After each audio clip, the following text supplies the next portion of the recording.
भाई जो गुरु बचन पे डट गे रे कट गे फंद 84 के।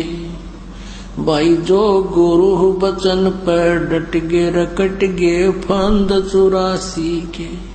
कट गे फंद 84 के रे कट गे फंद 84 के। भाई जो गुरु बचन पे डट गे रे कट गे फंद 84 के। कर जोरूं विनती करूं धरूं चरण पर शीश। गुरु जी राम देवानंद जी महाराज ने दियो नाम बख्शीश। कोटि कोटि सिजदा करूं कोटि कोटि प्रणाम। चरण कमल में राखियो मैं बांदी जाम गुलाम। कुत्ता तेरे दरबार का मोतिया मेरा नाम। गले प्रेम की जेवड़ी जांखे चौहा जाऊं।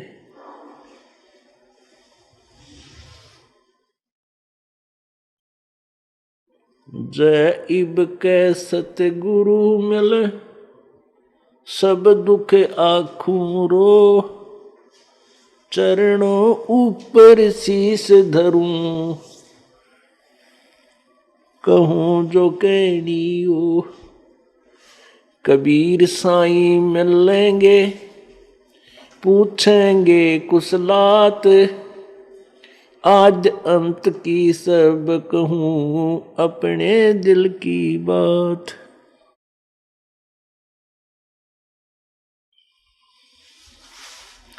गुरु जी तुम ना भूलियो चाहे लाख लोग मिल जाई।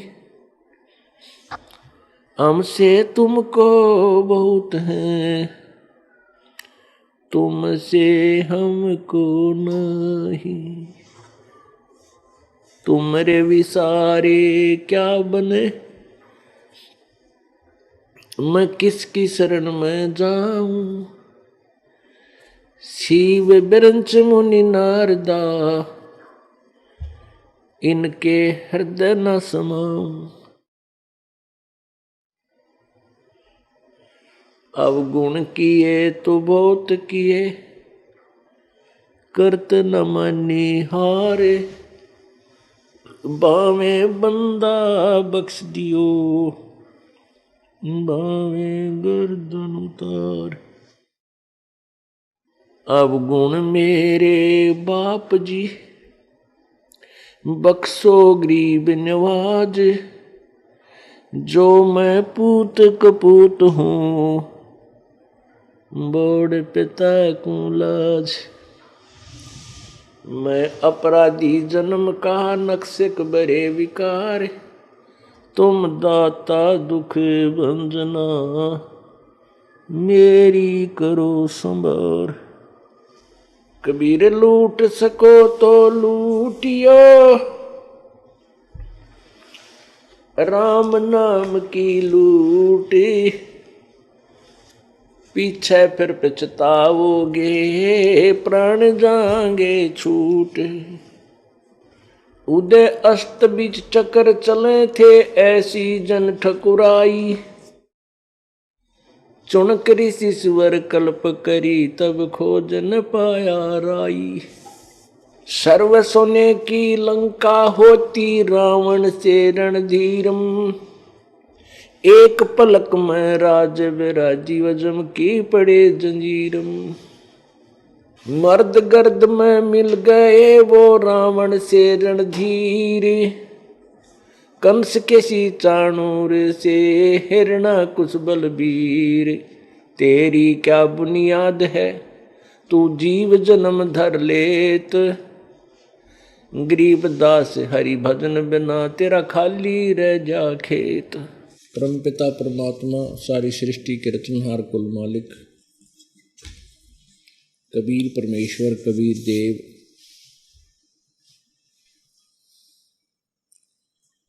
हम काल जाल में फंसी हुई आत्माओं को काल के जाल से निकलने का तरीका बताने के लिए स्वयं ही आते हैं, क्योंकि इस काल भगवान ने, जो यहाँ का भगवान है, प्रभु है, स्वामी है, ब्रह्म, इसमें एक चिंता लगी रहती है कि कहीं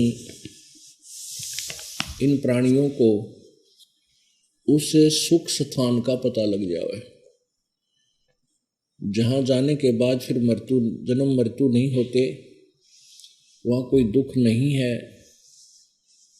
तो इसको ये चिंता लगी रहती है कि कोई भी प्राणी परमेश्वर से परिचित ना हो जाए, इसलिए ये अपने नकली संतों को, नकली ऋषि महर्षियों को प्रेरणा करता रहता है और शास्त्र विरुद्ध ज्ञान पूरे समाज में फैला देता है। फिर परमात्मा स्वयं आते हैं, दया करते हैं हमारे ऊपर, मेहर करते हैं हम भोली आत्माओं पर, हमें अपने मूल स्थान का ज्ञान कराते हैं और साथ में हम जिस क्रिया पर आश्रित हो चुके हैं, जिस कर्म को हम अंतिम कर्म मान चुके हैं, उसके विषय में भी जानकारी देते हैं और उससे आगे का जो कर्तव्य कर्म है वो भी हमें बताते हैं। हमने कौन से कर्म को अंतिम कार्य मान रखा है, संतान उत्पत्ति के उपरांत उनका पालन पोषण, अच्छी शिक्षा, फिर उनका शादी विवाह, फिर परमात्मा से मंगल कामनाएं करें, इनका रोजगार हो और फिर इनके संतान हो, और फिर संतान होने के बाद फिर हम ये सोच लेते हैं कि मैंने अपने परिवार को पैरों पे खड़ा कर दिया, अब मेरा काम पूरा हो गया। ये तो हमारा एक प्रारब्ध कर्म है, इसको तो हमने करना ही है, लेकिन आत्म कल्याण के लिए हमने क्या किया, अपने लिए क्या किया? और जो भी आपने किया कराया वो परमेश्वर ने, परमात्मा ने आपकी जो हिस्ट्री सीट, आपके प्रारब्ध कर्म में पहले लिखा हुआ था, उतना ही होता है, उतना ही होगा। उसमें आप कोई परिवर्तन नहीं कर सकते। हम देखा करते थे बूढ़े बुजुर्ग, वो बैठकर बतलाते थे, कहते थे भाई 2 लड़के थे, 2 लड़की, सबकी शादी कर दी, 2 लड़के हुए, 2 लड़की है, उनका विवाह शादी कर दी, भगवान ने उनका मौज कर रखी है, संतान होगी, हमारा काम पूरा हुआ। अब बेशक भगवान हमारा शरीर पूरा कर दे, बेशक उठा ले, हमारा काम पूरा हुआ। अब यहाँ पता चलता है कि जो कार्य करने के लिए मनुष्य शरीर मिला था वो तो हमने छुआ भी नहीं, स्टार्ट भी नहीं किया, और कहते हमारा काम पूरा हो गया मनुष्य जीवन का। ऐ बोले आदमी, तेने तो जीवन बर्बाद कर दिया, सफल कहाँ हुआ तेरा जीवन। अपने आत्मा, जो भी आपके संस्कार में बेटा या बेटी, संपत्ति या कार कोठी, जो भी होना था वो आपके ही संस्कार का था। वो ना तो आपका चाहा हुआ, ना आपका किया हुआ। एक मोटा सा उदाहरण देते हैं, संतान जैसे ब्याह हो जाता है, विवाह होते ही प्रत्येक प्राणी का, प्रत्येक व्यक्ति की इच्छा होती है कि परमात्मा लड़का हो। ये हमारे समाज में एक विशेष भावना बनी हुई है। वैसे तो लड़के और लड़की में कोई अंतर नहीं होना चाहिए। ये भी एक दुख का कारण न्यारा बना रखा, काल ने भ्रमित कर रखा है। कि बेटा ना होगा तो गति नहीं होगी। अरे बोले आदमी हो, गति तो भगवान की भक्ति से होगी, बेटे और बेटी थोड़ी होगी गति। अब विवाह हो गया, विवाह के बाद प्रत्येक की ये टेंडेंसी बनी हुई है कि भगवान लड़का दे, और वो लड़का ना होकर के लड़की होगी। और दूसरी आस तो पूरी होती है कि परमात्मा इनका लड़का हो, और वो भी लड़की होगी। तीसरी फिर इच्छा की कि भगवान इनका लड़का हो, जंतर मंत्र भी करवा लेता है कहीं से इधर उधर घूम फिर के, और फिर भी लड़की होगी। चौथी भी लड़की होगी। तो क्या आपका चाह हुआ? आप तो लड़का चाहो थे और वही लड़की। तो इसी से समझ लेना कि जो कुछ आपको मिला है आपका सोचा चाहा नहीं मिला, आपकी किस्मत और कर्म का मिला है पीछे का। और जो तूने करना है भविष्य में, जो जिससे तेरा प्रारब्ध बनेगा वो अब करना है। परमात्मा हमें याद दिलाते हैं कि जब तू मां के पेट में था, गर्भ के अंदर, उसमें रह रह कर याद कर रहा था, परमात्मा इस गर्भ से निकाल दे मुझको, मैं आपकी भक्ति किया करूंगा। क्योंकि मां के पेट में ये बच्चा उल्टा लटका हुआ होता है, नीचे को सिर ऊपर न पैर होते इसके। और कहीं से भी इसको रास्ता नहीं होता, जैसे किसी ने बोरी में बांध के, बोरी में फिट करके उल्टा लटका दे वृक्ष के या कितना, तो उसने एक घंटे में नानी याद आ जाएगी। और हम 9 महीने काट के आते माँ के पेट में, और बाहर आकर भूल जाते हैं उस दुख को, क्योंकि यहाँ पर हमें ये नकली साजबाज तैयार पावा है। तो उसमें फिर हम इतने भूल जाते हैं, परमात्मा को याद नहीं करते। उस भूली हुई वस्तु को भी याद दिलाने के लिए परमेश्वर ही कृपा करते हैं, स्वयं आते हैं या अपने दासों को भेजते हैं, संतों को भेजते हैं। तो क्या बता रहे हैं? ग्रीव पानी की जल बूंद से साज बनाया जीव, अंदर बहुत अंदेश था बार बिसरिया पीवे। ग्रीव पानी की जल बूंद से साज बनाया साच, रखन हारे राखिया जठर अग्नि की आँच। ग्रीव पानी की जल बूंद से साज बनाया सोध, तू जग में पंडित भया पड़ा 18 बोध। पानी की जल बूंद से अजब बनाया ख्याल, धरनी धर जाना नहीं आया पड़ा जमजाल। ग्रीव उर्दमुखी जब रहे थे, तल सिर ऊपर पाँव, राखन हारे राखिया जठर अग्नि की लाव। अस्थि चाम रग रोम सब किसने किया गूद, उदर बीच पोषण किया बिन जननी के दूध। अब उस परमपिता परमात्मा की महिमा यानी अपनी महिमा आप पर याद दिलाने के लिए प्रभु आते हैं और बताते हैं कि जब अब तू सत्संग में आने से कतराता है कि कहीं तेरा काम ना बिगड़ जा, कोई हानि घर पर ना हो जावे, कोई व्यवसाय में टूटा ना आ जा। अरे भले आदमी 2 रोटी देनी है, परमात्मा ने ही देनी है। यदि हम प्रभु को याद रखेंगे तो सो व्यवस्था कर देता है।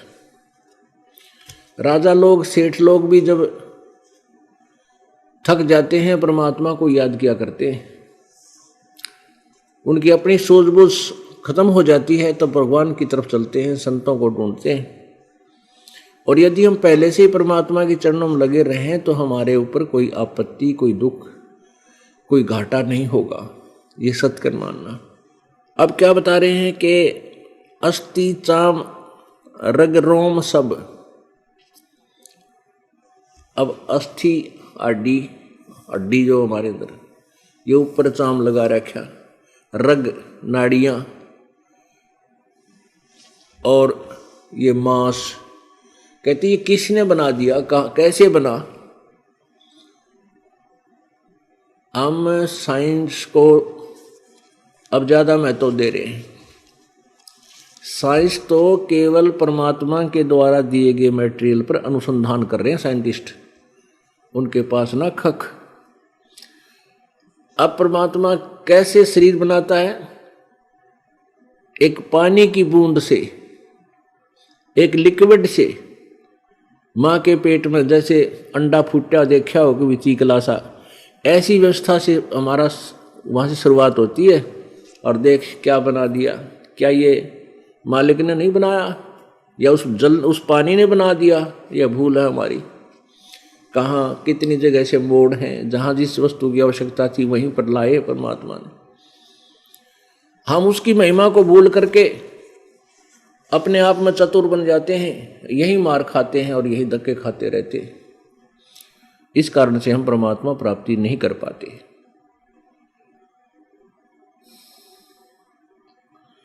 अस्थि चाम रग रोम सब किसने की न्यागूद, उधर बीच पोषण किया बिन जननी के दूध। माँ के पेट में बिना दूध के तेरा पोषण किया, पालन किया। या ये जुगाड़ मालिक जाने किस प्रकार तेरा गुजारा करवाना है। ये परमात्मा के हाथ में सारा खेल। माँ के पेट में ना तो ऑक्सीजन थी उस बच्चे के पास, ना वो सांस ले हुआ था, ले कितने हवा कहाँ से आवे, और ना ही कोई प्रवेश करने की कोई व्यवस्था, जैसे कोई दूध आदि कोई वहाँ पिलानिया नहीं।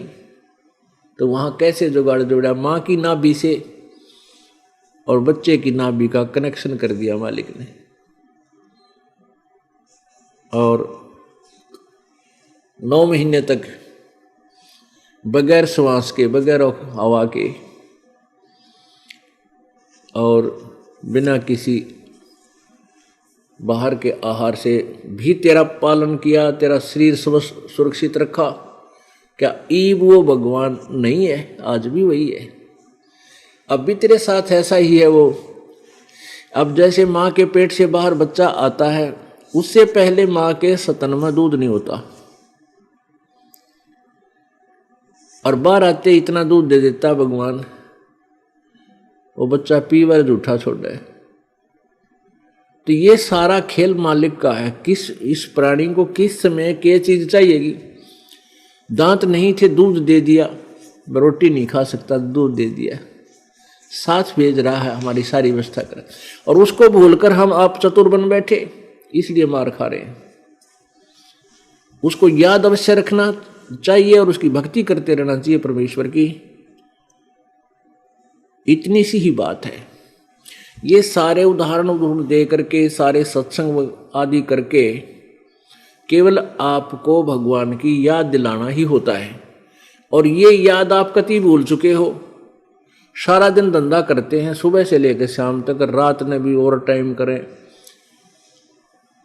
और वो पेट पूरा ना होता, भगवान की कति याद नहीं आती। अब जब भगवान की महिमा का हमें ज्ञान हुआ, अब देखो रात और दिन उसकी याद बनी रहती है। और ये जो भक्ति, सेवा, दान धर्म आप कर रहे हो, ये आपका उद्धार करेगा, कल्याण करेगा। अब पुण्यात्मा विचार करना कि आप कितने निर्धन हो चुके हो, कितने निर्धन हो चुके हो भक्ति के। परमात्मा कहते हैं कबीरा सब जग निर्धना, धनवंता ना कोय, और धनवंता सो जानिए जिस पर राम नाम धन होए। हम राम नाम के धनी को धनी मानते हैं, और आप कितने दिनों से लगे हुए हो, भक्ति कर रहे हो, दान धर्म भी कर रहे हो, सत्संग सेवा भी कर रहे हो, और फिर भी आप कई बार ऐसी स्थिति आ जाती है आपको कि आप महसूस करने लग जाते हो कि मुझे कोई लाभ विशेष नहीं हो पा रहा।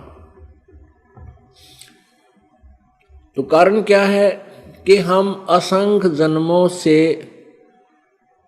पाप इकट्ठे करते आ रहे हैं, और अब उन पापों को नाश करने का तरीका पाया है हमें, और पुण्य की विधि हमारे पास थी नहीं, क्योंकि जो साधनाएं हम करते थे वो शास्त्र विरुद्ध थी। शास्त्र विधि को त्याग कर मनमाना जो आचरण करते हैं, मनमानी पूजाएं करते हैं, उनको ना कोई सिद्धि होती है, ना सुख होता है, ना उनकी गति होती है। गीता जी अध्याय नंबर 16 के श्लोक 23 में स्पष्ट किया है। तो इसी सिद्ध है कि हम सब शास्त्र विरुद्ध साधना किया करते थे, पुण्य कोई बना नहीं, पाप इकट्ठे हो गए। तो उन पापों को भी हमने साथ साथ खत्म करना है, इसलिए हमारे जो पुण्य हैं वो अधिक ऊपर आए नजर नहीं आते, लेकिन वो पुण्य जितने बने हुए वो सुरक्षित हैं, और वो आपको सारा सहयोग दे रहे हैं।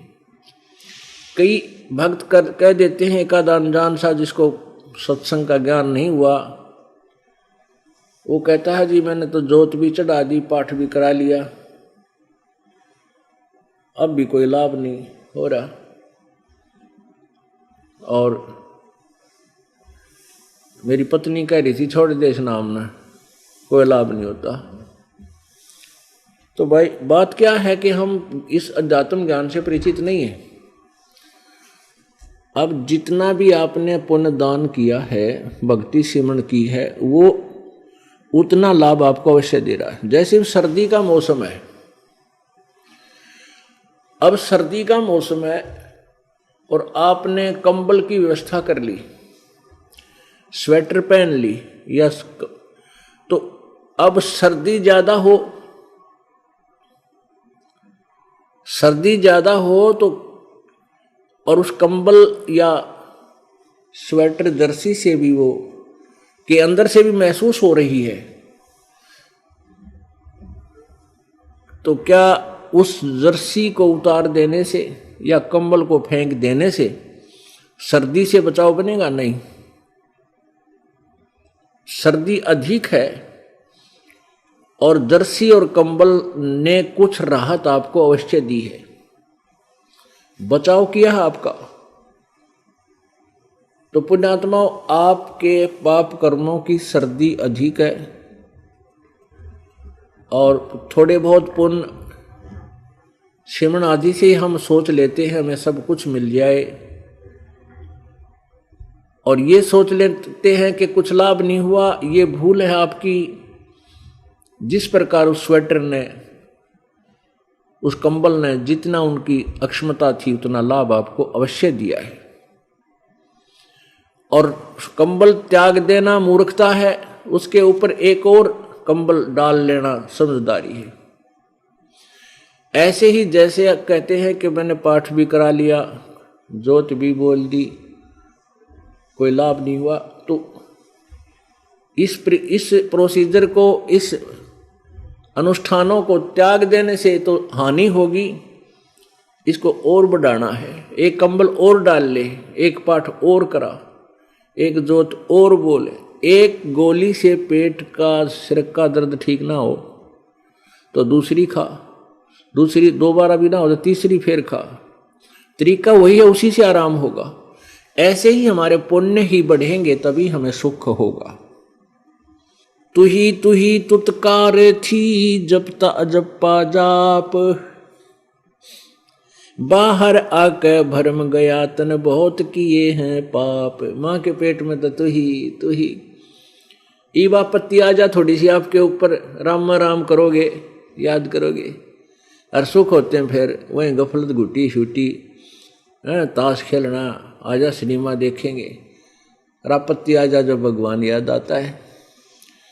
तो परमात्मा कहते हैं दुख में सुमन सब करें, सुख में करे न कोई। और जय सुख में सुमन कर लें फिर दुख नहीं होवे, यह सत्कर मान लेना। फिर परमात्मा कहते हैं सुख में सुमन करते नहीं और दुख में किया याद, कह कबीरता दास की भाई कैसे लगे फिर याद। जब तांडी पाके हांडेगा कोई नौका जा रहा सत्संग में चलेंगे, बरवाड़ा सत्संग हो रहा है तो ना वो कोई नहीं टाइम हो, खाली आदमी वो तो बेले आदमी जाग रहे हैं सत्संगों में। और फिर वह बिरान माटी उसकी जो पाप कर्मों का दौर शुरू होगा। पुण्यात्माओं, जब तक हमारे ऊपर हमारे पास हमारे पुण्य चल रहे हैं तब तक हमें कोई आपत्ति नहीं आएगी, क्योंकि पुण्यों का फल सुख में होता है। और हमारा प्रारब्ध में दोनों मिलाकर दे रखे हैं, पुण्य भी और पाप भी। जब वो पुण्य क्षीण हो जाएंगे और पाप का नंबर आओगा, फिर इतनी दुर्गति होगी कि इतने सूत नहीं आओगी उसके, जो राम नाम नहीं ले रहा। अब पुण्यात्माओं, जैसे आप देख रहे हो बड़े बड़े अफसर हैं, अधिकारी, राजनेता हैं, राजा लोग हैं, तो ये परमात्मा की तरफ नहीं अग्रसर होते। इनको याद तो आता है मालिक, लेकिन फॉर्मेलिटी सी करते हैं। और कुछ ऐसे हैं जो गुटी शुटी भी लाते हैं व्यक्ति और कति भगवान याद नहीं करते। वो उनने छोरी बना रखी है, वही करके खा लेकर दे दे, इस तो बड़ा और कुछ नहीं होता। अरे वो तो हमारा परम कर्तव्य है, अपना मेहनत करके खावे और जिसका ले लिया उसका देना चाहिए। लेकिन परमात्मा का प्रोसीजर तो न्यारा है, भक्ति आत्म कल्याण का इससे भिन्न है, वो अवश्य करना चाहिए। तो क्या देखते हैं, जैसे आप जी ने नाम ले रखा, आप तो दुखी थे, दुखी यहां आए, परमात्मा ने आपकी सुनी, आराम हो गया। और क्योंकि आपके पाप कर्मों का दौर चल रहा है, तो एक सुख होता है इतना, दूसरा और तैयार हो जाता है दुख, कोई ना कोई कारण, तो उसका भी समाधान इसी तरीके से होगा। आप फिर क्या देखते हो कि आपका पड़ोसी या रिश्तेदार, मित्र, सखी, सहेली, वो कभी राम नाम नहीं याद करती, ना कोई दान करते, बल्कि और खूब सारे लफंडर पड़ा करें, बीड़ी ब्याड़ी सिगरेट पीवे। आजकल लड़कियां भी कति रांद काट रही हैं, और ऐसा लगता है कि इनका कुछ भी ना हो रहा, ये ना भगवान याद करते और ना कुछ दान धर्म करते, ठाठे इनके। उनके पुण्य का दौर चल रहा है, उनके पुण्य कर्म चल रहे हैं। जब पाप शुरू होंगे, जब देखना उससे पूछ करके हालत होगी। अपुण्यात्माओं, जैसे बसंत ऋतु होती है, ना गर्मी ना सर्दी, तो उसमें ना रजाई की आवश्यकता, ना झोपड़ी डालने की, ना मकान बनाने की, क्योंकि ना वर्षा होती विशेष, ना इसे कोई गर्मी लगती ना सर्दी लगती। कमीज भी पहने तो पहने, ना बेशक ना पहने, ऐसी स्थिति होती है। तो और वो नालायक ये सोच ले कि मैंने जरूरतें नहीं क्या है कि क्या किस चीज़ की आवश्यकता नहीं है, ना मैं मकान बनाऊं, ना कपड़े मोटे सिलाऊं सर्दी के। तो जब सर्दी आवेगी और वर्षा ऋतु आवेगी, वर्षा ऋतु आवेगी, सर्दी आवेगी और गर्मी आवेगी, तो फिर पता चलेगा उस भाई ने मकान बना लेना चाहिए था कि नहीं चाहिए था। तो ऐसे ही हमने परमात्मा के नाम का छप्पर डाल लेना चाहिए, परमात्मा की ओट ले लेनी चाहिए, ताकि आने वाले पाप कर्मों के जो गर्मी सर्दी और वर्षा हमारे ऊपर गिरनी थी वो नहीं गिरेगी, बचाव हो जाएगा। जिन्होंने कोई व्यवस्था कर ही नहीं रखी तो उनके सीधे सिर फोड़ेगी, ओले आगे हुए फोड़ेंगे, वर्षा होगी ऊपर पड़ेगी, सर्दी हवा से देगी, गर्मी हवा नुकसान करेगी। ठीक है, वह थोड़ा सा समय था बसंत ऋतु का, उसने न सोची मौज माच ली। तो ऐसे ही ये पुण्य कर्मों की बसंत थोड़ी होती है, ज्यादा नहीं होती, और फिर पाप कर्मों की गर्मी सर्दी वर्षा खूब दे ही तोड़ेगी, खूब दुर्गति कर देगी। तो उनसे बचने के लिए हमने ये राम नाम का छप्पर राम नाम की ओट लेनी पड़ेगी। तू ही तुतकार थी जपता अजप्पा जाप, बाहर आके भरमियां बहुत उठाए पाप। तू ही तुतकार थी निरंकार धुन ध्यान, जिनियो साज बनाई या जाकू ले पिछाण। गरीब जठरग्नि से राखिया ना साई गुण भूल, ओ साहेब दरहाल है क्यों बोवत है सूल। जिस परमात्मा ने तुझे माँ के पेट में जठराग्नि, जठराग्नि एक ऐसी व्यवस्था है, इतनी गर्म हीट है, इतनी गर्मी है पेट में प्रत्येक प्राणी का। जो खाना आहार हम करते हैं खाते हैं उसको जठराग्नि पहले पकाती है और फिर पचाती है। यानी इतनी गर्मी है उसमें, एक खाना खाते ही वहाँ इतनी गर्मी उत्पन्न हो जाती है कि बहुत ज़बरदस्त। और अब देख लो कोई चीज़ ताती करनी गर्म करनी होती है, पकानी होता, कितना आँच हो से वहाँ पर। तो ऐसे ही हम कच्चा आहार करते हैं, जैसे काकड़ी खा ली, खीरा खा लिया, प्याज खाए, कच्चे खाए। और ये पके हुए रोटी आदि हम खाते हैं, दाल, ये भी पकी नहीं है, अंदर जाके फिर पकाई जाती है हमारी मालिक के दिए हुए सिस्टम से। कहते इतनी भयंकर हीट वहीं पेट में और वहीं तेरा चीकला जैसा शरीर मालिक ने सुरक्षित रखा। अब उसने भूल गया, तू अंडी पाक गया, अपने आप में चतुर बन गया। नहीं, यह भूल है तेरी। जठरग्नि से राखियां ना साई गुण भूले, वो साहेब दरहाल है क्यों बोवत है सूल। वो परमात्मा आज भी हाजिर नाजिर है। ये काटे ना वो चोरी ठगी करके विश्वता दी लेकर तू धनी बनना चाहता है, नहीं बन सकेगा कभी भी। और तेरी आवश्यकताएं वो परमात्मा पूरी करेगा, तू उसके कनेक्शन तक जुड़ जाए। कब आद घड़ी की आद घड़ी, आद घड़ी की आद, संतों से ती गोष्ठी ही जो की जैसो लाभ। पाव घड़ी तो याद कर निमा नास ना खोए, सतगुर हेला देते है विषय सूल नहीं बोए। अब क्या कहते हैं, आध घड़ी की आध घड़ी, आधी की फिर आध, यानी पाव 20 मिनट भी तू भगवान की चर्चा किसी भगत संत के साथ बैठ के कर ले, उससे तेरा जो है जो विचार बदल जाएंगे और परमात्मा में रुचि शुरू हो जाएगी। अब सारा दिन हम कहाँ बैठते हैं,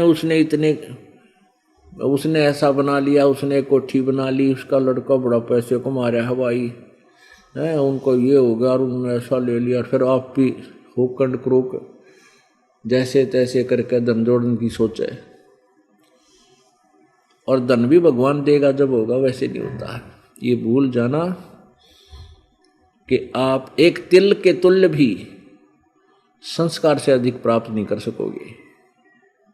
हाँ, जब आप परमपिता परमात्मा पूर्ण ब्रह्म की शरण में आ जाओगे, फिर आपको आपकी प्रारब्ध में ना होगा तो भी देगा, क्योंकि वो समर्थ है और उसको पता है मेरे बच्चे की को क्या आवश्यकता है, मेरी बच्ची को। तो उसकी शरण में आने के बाद फिर वो हमारा साथी हो जाएगा। उसके कनेक्शन से जुड़ने के बाद फिर परमात्मा अपने हिसाब से हमें चलाएगा। जब तक हम परमात्मा से नहीं जुड़ते, हम कटी पतंग होते हैं। बिना पतवार के, बिना खेवट के नौका कहीं भी जा सकती है कि इधर उधर धक्के खा रही है।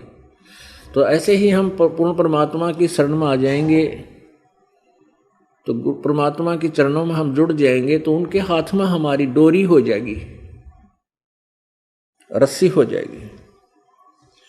पाव घड़ी तो याद कर निमा नास न खोए, सतगुरु हेला देते हैं विषय सूल नहीं बोए। अब कहते हैं 20 मिनट भगवान ने याद कर, कम से कम 20 मिनट तक प्रारंभ शुरू तक करते एक बह। अब यहाँ किस लिए कहा है कि जैसे कहते हैं तुलसी पिछले पाप ते हरि चर्चा ना भावे, और जैसे जवर के बेग ते वह भूख विदा हो जावे। जैसे बीमार आदमी को जिसका बुखार हो गया, जवर, उसको भूख लगनी बंद हो जाती है, और ये प्रतिदिन खाने वाला आहार, स्वादिष्ट रोटियां, सब्जी, ये भी उसको कड़वी लगती हैं।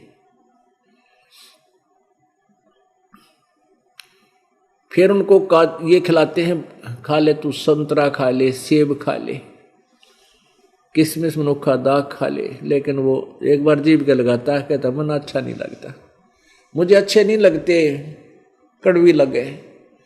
अब न तो मनुखा दाग कड़वी, ना वो सेब संतरे कड़वे, और न ही वो प्रतिदिन आहार किया करता, वो रोटी खराब होगी। उस जवर के कारण आपके शरीर की व्यवस्था खराब होगी, जिस कारण से आपको मीठी वस्तु भी कड़वी लगने लगेगी। ऐसे ही हमारे पाप कर्म इतने बढ़ गए, उन पाप कर्मों के जवर से हमने राम नाम का जिक्र चर्चा कड़वी लगन लाएगी, कति निस्वांति, जिसको जिसको ये रास्ता नहीं मिला है।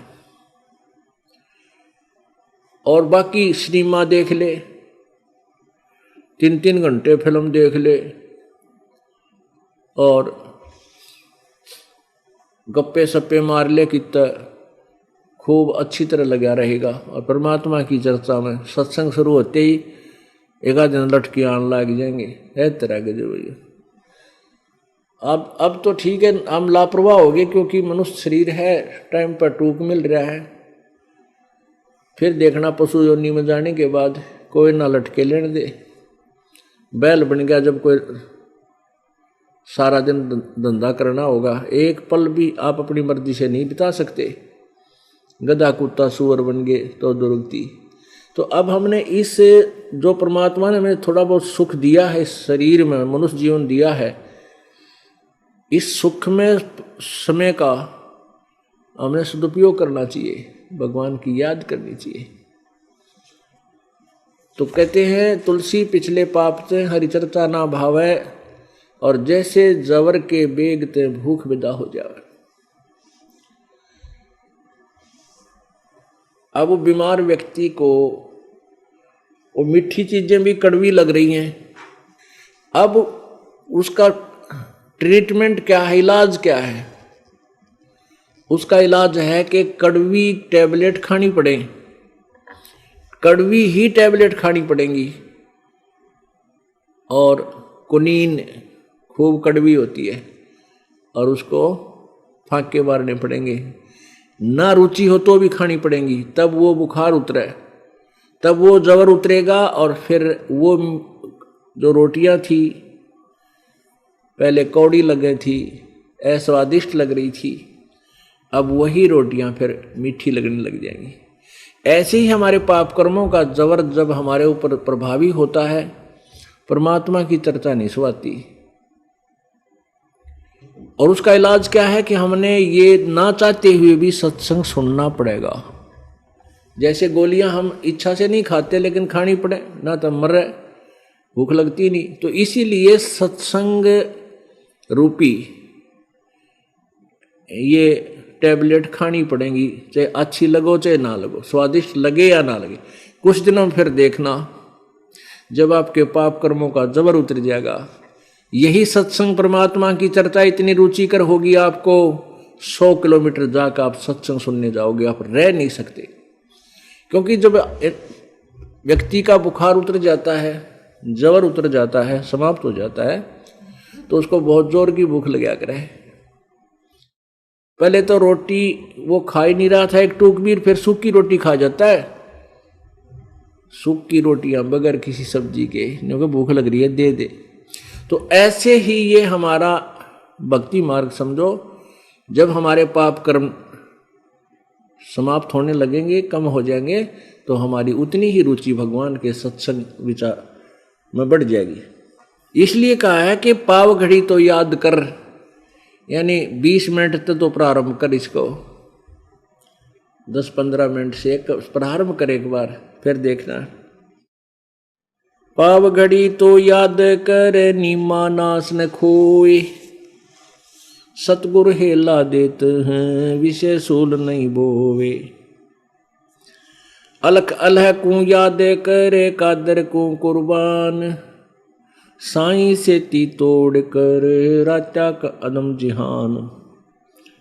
संसारी में आने कर कहा किया रे मूड, सुअ संबल से या लागे डोडे ढूड। गरीब सुअ सिंबल से या 12 वर्ष विश्वास, अंत चोट खाली गई डोडे बीच कपाश।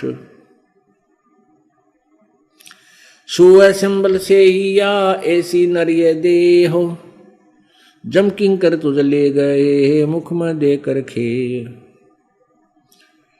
आदि समय चेता नहीं अंत समय अधिकार, और मध्य समय माया रते है पकड़ लिया गंवार।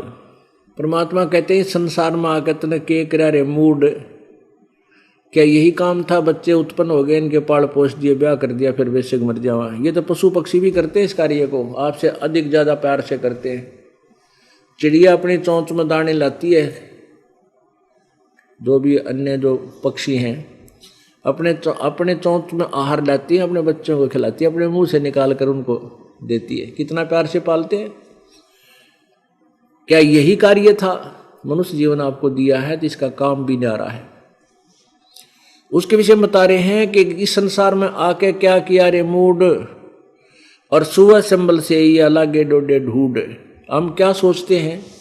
प्रत्येक व्यक्ति की एक ऐसी सोच है कि भाई तक काम कर लें और बुढ़ापे में सुख होगा, बच्चों की शादी कर देंगे, ये अपने कमाई का लाग जाएंगे और हम बुढ़ापे में सुखी हो जाएंगे। बुढ़ापे में रेस्ट मिलेगा हमें, अब टाइम नहीं है। और बुढ़ापे में तो जिसा टाइम मिलेगा तेरा जिए जानेगा। इन बुढ़िया ने पूछ ले किसा टाइम मिल रहे हैं, कितने सुखी हैं ये। कदे तो किसी जाड़ पड़वानी, कदे आंख बनवानी, कभी काना तो ना सुनता, गोडे काम छोड़ गए, यह समस्या ना ली पड़े। और फिर कभी घर में रहते थोड़ी बहुत कवासनी हो बना रहा है कोना, कोई पुत्र वधु कड़वी बोल दे और फिर दुख का पहाड़ टूट जा। क्या बताते हैं? वृद्ध होवे जब पड़े खाट में, सुने वचन खारे, कुत्ते तावण का भी सुख को न तुम छाती फूकण हारे। अब क्या होता है? कहते बुढ़ा हो, कहते तेरा जिए जानेगा, जो तुझे समय मिलेगा तेना सुख होगा, खाट पकड़ लेगा। और फिर क्या होता है कि बूढ़े की ड्यूटी, या तो बूढ़ा बुढ़िया की ड्यूटी क्या होती है? बच्चे अपना किसी कार्य बस बाहर जाते हैं घर से, कोई खेत में कोई जल लेने, तो उनकी ड्यूटी लग गया करें तुम घर की रुखाड़ करियो। अब बुढ़ापे में ना दिख है ना कुछ और, तो बेचारे बैठे रहे द्वार के गेट का आगे अंदर, और कोई कुत्ता ऐसा तेज होया करे एकदम खेदे ही भीतर जाके, और सब क्या न उथल पुथल कर दूध खिंडा दे, लस्सी बिगाड़ दे, काम बिगाड़ दे।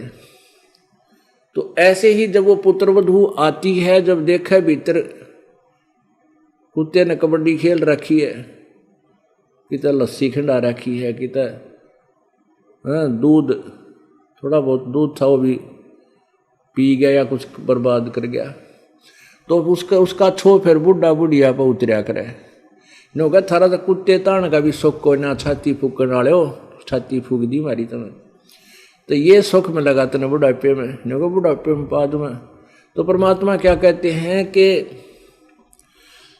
इस संसार में आकर क्या किया रे मूड, सुअ संभल से यहाँ लगे डोडे ढूंढे। अब कहते हैं तोता पक्षी जो होता है ये एक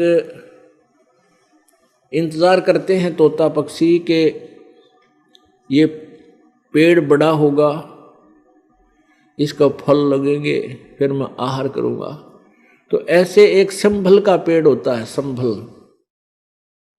तो उसके फल इतने अच्छे लगते हैं बाहर से, तो बहुत ही स्वादिष्ट, और इनके अंदर बहुत ही अच्छा कोई खाद्य पदार्थ होगा। लेकिन उनमें रुई होती है, कपास होती है अंदर, जैसे आँख के डोड्याम होया करे। तो वो तोता पक्षी क्या करता है, जो वो छोटा सा पेड़ होता है तभी से उस पर दृष्टि इच्छा रहती है कि बड़ा होगा, इसका फल लगेंगे, फिर खाऊंगा।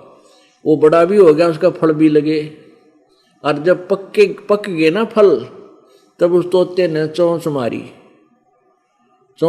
तो खाने के लिए फंस गई चोंच में रुई, वह जान बचानी मुश्किल होगी।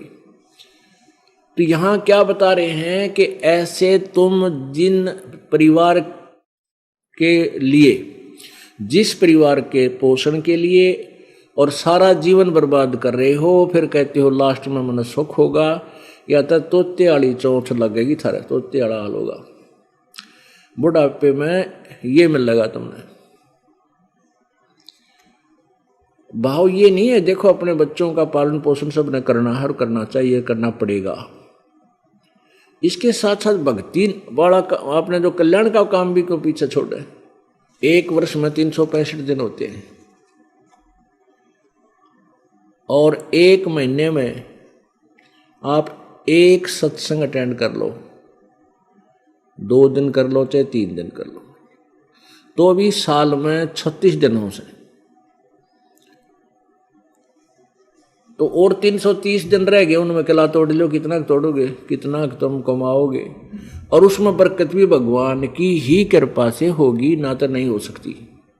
घर बैठे रहो, उड़े नुकसान हो जाए इतना ज़्यादा, देखता रह जाए, और परमात्मा की आड़ होगी, परमात्मा का सहारा होगा, तुरंत आगे से आगे आपको राहत देगा, ऐसी आपत्ति टालेगा आप सोच भी नहीं सकते। तो इसलिए परमात्मा के चरणों में आने के लिए आपको बार बार प्रेरित किया जाता है, और जो परमात्मा से दूर है उनके लिए भी बहुत प्रयत्न किया जा रहा है कि भगवान की शरण ग्रहण करो, परमात्मा का नाम लो। अब वो भोली आत्मा क्या करती हैं, जैसे अब परमात्मा की भक्ति, परमात्मा के गुण, परमात्मा के लाभ तो सभी संत बता रहे हैं कि भगवान की भक्ति बिना ये नुकसान होगा, जो भक्ति करते हैं उनको ये लाभ होगा। अब वो क्या करते हैं, बोली आत्मा कहाँ चले जाते हैं कि भाई संत तो फिर पूरा होना चाहिए, बिल्कुल ठीक है। अब वो पूरे संत की पहचान संख्या से करते हैं, पूरे संत की पहचान जिसकी घने चेले हों, कहते वो पूरा है। तो वो भोली आत्मा उस टोल में जा फंसती हैं, उस समूह में जहाँ लाखों की संख्या में बैठे, तो वहाँ कख नहीं, किसी के पास भी कख नहीं। अभी काल भगवान ने तो आनंद आता है हमारे को गुमराह करने में, हमारा एक ही पिता है कबीर भगवान। इस आत्मा का केवल एक ही पिता है, एक ही साथी है, और उसको छोड़कर कोई भी इसका साथी नहीं है। और परमात्मा कबीर जी के संत के बिना अन्य जितने संत ऋषि में ऋषि हैं सारे काल के प्रेरित हैं, और उनके ऊपर काल प्रभावी होता है। वो ना सच्ची कह सकते, ना उनके पास ज्ञान होता। हाँ, चकाचौंध बहुत ज़्यादा बना लेते हैं, लाखों लोग वहाँ जाते हैं, तो भोली आत्मा वहाँ पहुँच जाती है, ये सोच लेती है देखिए इतने आदमी आ रहे के सारे मूर्ख हैं। मूर्ख नहीं है वो, उनको ज्ञान नहीं, वो अध्यात्म ज्ञान से अपरिचित हैं, ना उनके पास एक दिन भी ना बैठ सकता आदमी, उन कह भी ना जानते भक्ति का, एंड बेंड बोले सारा दिन वो गुरु जी। तो जब हम स्वयं शिक्षित हो जाएंगे, इस ज्ञान से परिचित हो जाएंगे, फिर उनको छोड़ेंगे। तो इस दास का ये प्रयत्न है कि प्रत्येक प्राणी को इस तत्व ज्ञान से परिचित कराऊं। और उसमें अब लाखों की संख्या हमारे भक्तजन ये भी सहयोग दे रहे हैं, अपने मित्र को, रिश्तेदार को, कोई पड़ोसी को जा करके उन ज्ञान सुनाते हैं। वो कर्महीन है, नहीं सुनते। कुछ अच्छी आत्मा है, वो सुनते हैं और आ भी जाते हैं। कुछ ऐसे हैं कि वहाँ फंस गए, ना बस ठीक है गुरु जी, सारे गुरु एक जैसे हों। कमाल की बात है, सारी तो भैंस भी एक जैसी ना होती, गुरु तो एक से कैसे होंगे। सारी तो गाय भी एक से जैसी ना होती। तो कहने का भाव ये है, ये एक अज्ञानता के कारण हम अपनी सिद्धांत बनाए बैठे हैं। उनको समाप्त करने के लिए तत्व ज्ञान की आवश्यकता है, जिसको हम यथासंभव प्रयास कर रहे हैं जनसाधारण तक पहुंच जाए। पहुंचेगा ये, क्योंकि परमात्मा का वचन है, पूरे विश्व में जाएगा प्रभु का ये ज्ञान। आदि समय चेता नहीं, बचपन में तो ज्ञान नहीं होता। और अंत समय अधिकारे, मध्य समय मायारते पकड़ लिया गंवार। बचपन में तो चलो बालक है ना, ज्ञान हो, उसको तो माता पिता अगर लाइन पकड़ रहे हैं तो वो ले आएंगे साथ में। और अंत समय बुढ़ा होकर फिर लेगा माड़ा हाथ में, राम राम राम राम। इब तो सारी तरफ से टूट लिया, घर के सुनते ना, टाइम पर टूक मिलता ना, इब्राहिम में दिखे। अरे पहले जो समय था तेरा, तू स्वयंदान भी कर सकता था, समय छोड़कर भक्ति में भी आ सकता, तेरे ऊपर कोई प्रतिबंध नहीं था। जब तक तू संभला नहीं, तो क्या कहते हैं, आदि समय चेता नहीं। चेता में ज्ञान नहीं था तुझे, बालक था, प्रारंभ में तय। और अंत समय अधिकार, आखिर में लग गया माड़ा लेकर भगवान का भजन करने। और मध्य समय माया रते पकड़ दिया गंवार। जो बीच का समय था, जो तुम कर सकते थे कुछ, उसमें माया जोड़ में लग गया रहा, अब फंस गया ना काल के जाल में। अब परमात्मा कहते हैं कोई बात नहीं, अब भी जो वृद्ध व्यक्ति हैं घबराओ नहीं, चिंतित ना हो, हिम्मत करके परमात्मा का नाम लें, अपनी बुराई त्याग दें, भक्ति शुरू कर दें। एक बूढ़ा था बुजुर्ग, उसने सत्संग सुन लिया। पहले तो नफरत करता था सत्संग आदि से, फिर उनके घर में उसके दूसरे जिस लड़के में वो रहता था, उससे दूसरे ने सत्संग करा लिया, हमारा पाठ कराया। तो बूढ़ा आया नहीं वहाँ पर, दूर बैठ गया रात में दूसरे लड़के के मकान की छत पर। गर्मियों के दिन थे, सत्संग हमने स्पीकर ला रखा था, वो सत्संग सुनता रहा। अगले दिन फिर सुना उसने सत्संग। हम 3 दिन सत्संग करते थे, तो तीसरे दिन, अगले दिन जब शाम में हम सत्संग कर रहे थे, तो बूढ़ा आ गया।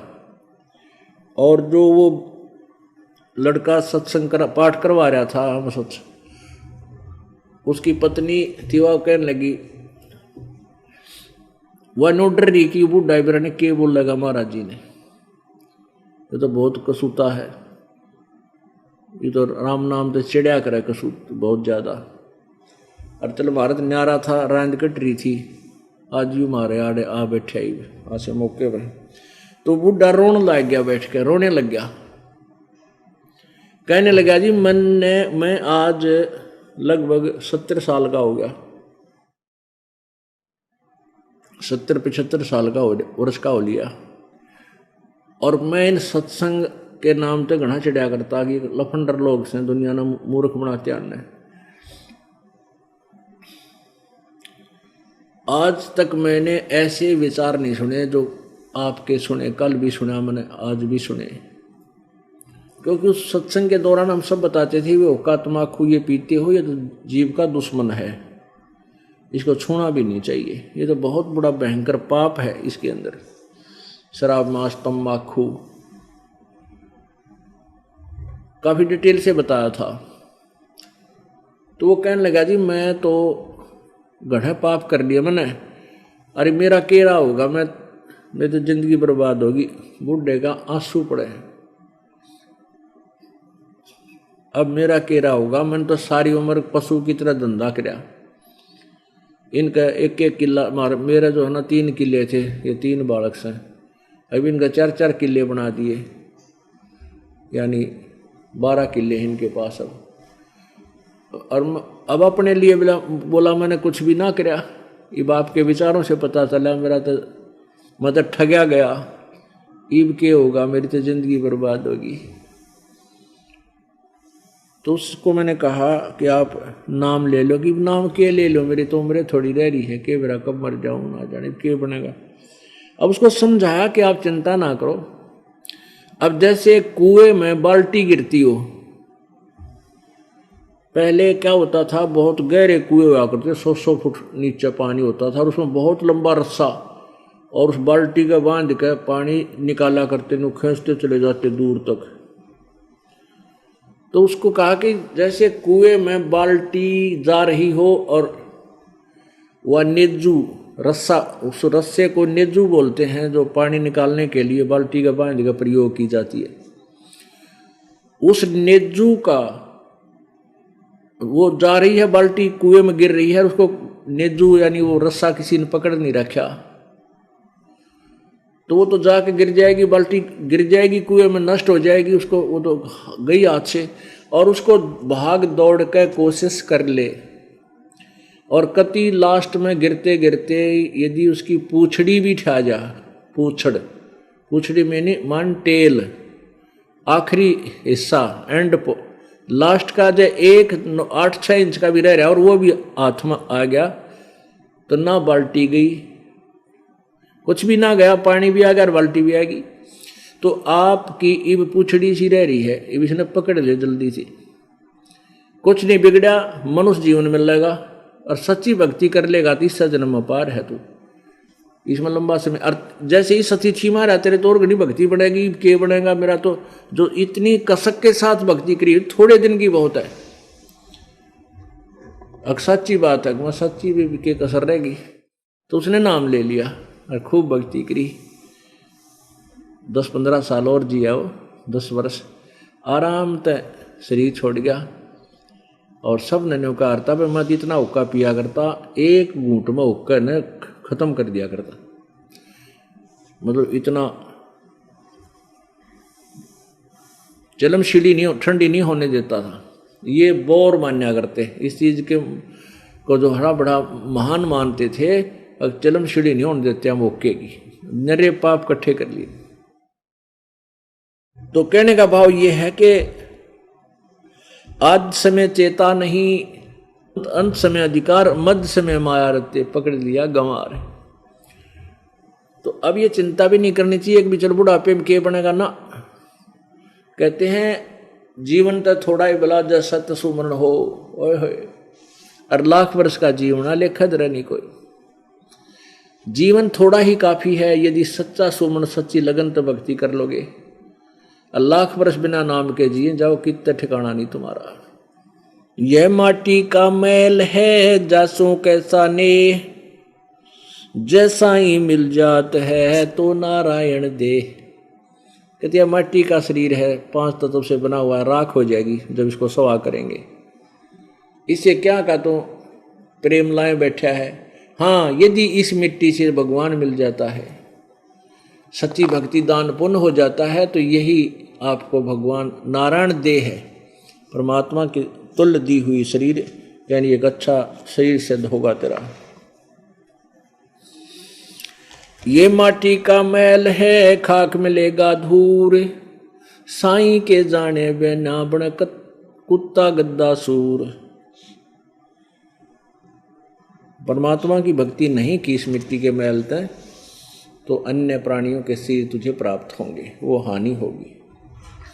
ये माटी का मैल है छार मिले क्षण माही, 4 शख्स कांधे धरे फिर मरघट को ले जाई। जब ये तेरा शरीर पूरा हो जाएगा, फिर 4 जने आएंगे उठा के तुझे शमशान घाट में पटक देंगे ठा के, और वहाँ इसकी ओली सी जलाओगे, फूक देंगे इसको। ये माटी का मैल है छार मिले क्षण माही, 4 शख्स कांधे धरे फिर मरघट को ले जाई। जब ये तेरा शरीर पूरा हो जाएगा फिर 4 जने आएंगे उठा के तुझे शमशान घाट में पटक देंगे ठा के, और वहाँ इसकी ओली सी जलाएंगे, फूक देंगे इसको। तो क्या कहते हैं, जार बार तन फूकिया मरहट मंडन मांड, या तन की होली बनी पर मिटी नजम की डांड। अब तुम सोचो हो कि शरीर फूक दिया और काम बन गया, नहीं, अब तो उसकी दुर्गति शुरू होगी। अब तो उसकी दुर्गति शुरू होगी जो भक्ति नहीं करके गया। यम के दुख को दंड अभी मिटा नहीं। जार बार तन फूकिया मेटे खोज खलील, तू जाने मैं रहूंगा यहाँ तो कछू न ढील। अब प्रत्येक आदमी ने सोचा मैं तो अभी और जीऊंगा, मेरी तो बहुत अभी लाइन और रह रहा समय। अब चाहे कोई चलो 20-30 साल वर्ष के बच्चे हैं, वो तो आशा लगा ही रहे हैं भाई उम्र इतनी होती है 80-90-100 वर्ष तक तो इंसान जीवित रहता ही है। पर देखो जानते हैं कुछ ऐसे भी हैं जो 10 से 15 वर्ष में मर जाते हैं, कोई 30 वर्ष में, कोई 20 वर्ष में, कोई एक्सीडेंट में, कोई बीमारी तक। तो ये कोई थ्योरी सही नहीं है कि हम इसको ये मानकर चलना कि हमारा को नहीं, यह भी एक भूलते ही मान रखी है। चलो ठीक है, मरना है जीना है, जितना समय मालिक ने दिया है तो उसमें हमने करना क्या चाहिए, परमात्मा में भक्ति करनी चाहिए।